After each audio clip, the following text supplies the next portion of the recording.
When talking about Yu-Gi-Oh, clearly there are some very powerful cards, and especially in the current metagame we have cards like Halki Fibrax, Block Dragon, and so many more that are insanely powerful, but there is one specific card that is not getting talked about nearly as much as it should be, which is arguably one of the most insane cards in our current metagame. And I don't mean to hype this card up, if it does spike then my apologies, but I do want to bring up the fact that 3 Tactics Talent is one of the most insane Yu-Gi-Oh cards released recently and is definitely the best card released in Rise of the Duelist, and in today's video I'll be explaining why I believe that's the case.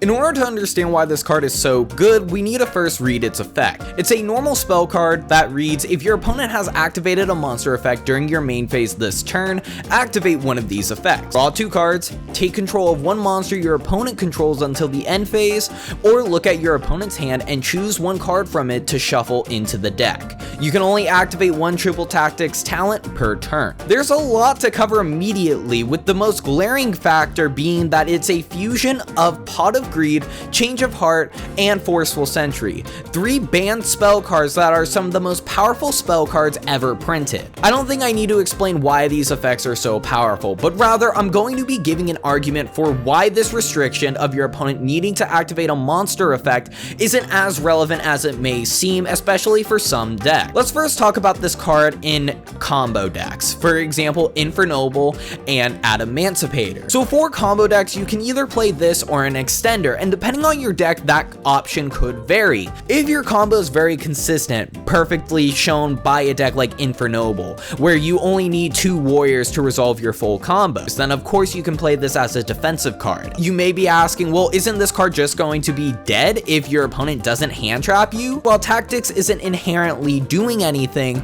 it means you're already essentially winning the game by resolving your combo in the first place. But then we need to ask ourselves, when they do hand trap us, what happens? Well, depending on your scenario, you can either use Tactics to snipe another card out of your opponent's hand, potentially a hand trap, and still resolve your full combo, or you can draw 2 and typically you will be able to draw into another extender depending on how your deck is built. So the essential argument I'm making is, if Tactics is dead, you're already comboing. If it's not dead, that means you're getting inherent value out of it immediately. And I'm not saying this is for every combo deck. Some combo decks need their entire hand to play, and if you do need your entire hand to play and you can't afford to have Tactics not be a proactive card, then you might as well not play it. But for any deck that can get away with it, you might as well. Now there is also the argument of playing different defensive cards because you want them to have a different purpose. For example, you can get away with playing Dark Ruler no more instead of Tactics because it mass negates your opponent's entire field, serving a much more powerful role in a specific category over Tactics and its versatility. But then you also have to keep in mind, going second, this card is still amazing. Clearly there is the aforementioned hand trap example that Tactics will constantly be brought up in, but if you're going second, typically your opponent will activate a monster effect. Against Dogmatica, they have Fleur de Lis and Ints if they send it off punishment. Against Adamancipator, they're activating monster effects, of course. Against Eldritch, they're typically setting up a Savage and a Herald, or whatever the case may be, and if they do that, you punish them with Tactics. Even against more roguelike decks, like for example Altergeist, if they activate a Faker from their hand, you can activate Tactics to gain advantage. There will be scenarios where it can be dead, but you also have to keep in mind that in those scenarios, if Tactics was a different card, would you be winning anyways? We also have to keep this in mind for future reference. When a card like Dragoons comes out, then Tactics becomes even more insane, because if they activate Dragoon to negate something, you can use Tactics to steal their Dragoon,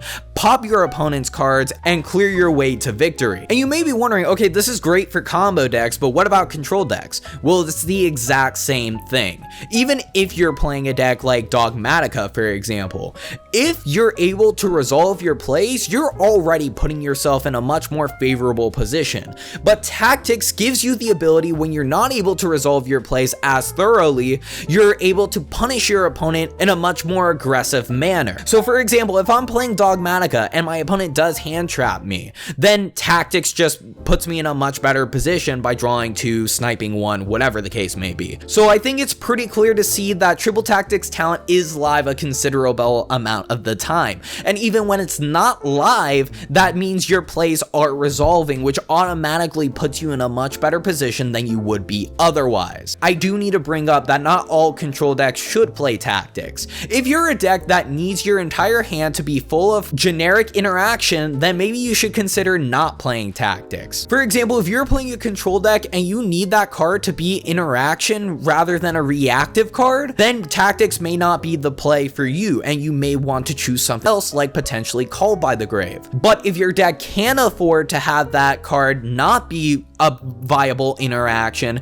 then Tactics becomes all the much better. So essentially, if you don't need Tactics to be either a piece of interaction, an extender, or whatever the case may be, and you can have that card sitting in your hand until it becomes live, then Tactics is amazing. But I want to make another point real quick, that it is the best card in Rise of the Duelist. Now, I do want to bring up the fact that on my community tab poll, I made a poll asking you guys, do you think Tactics or Forbidden Droplet is better? And the majority said that Droplets is better. I think a lot of the time Droplet will be better just because it's more generally useful. But I do want to highlight just how powerful Tactics is comparatively.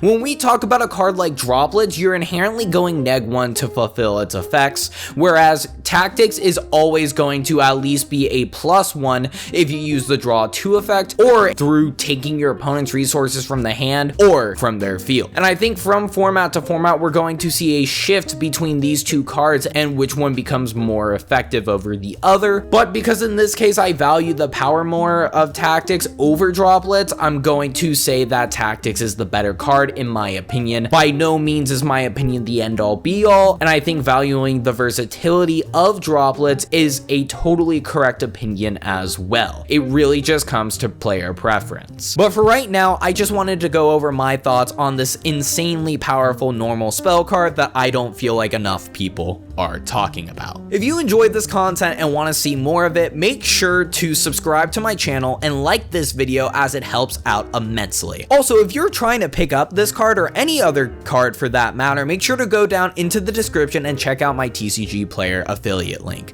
It helps out immensely. Thank you all so much for watching, and with that, I hope to see you soon.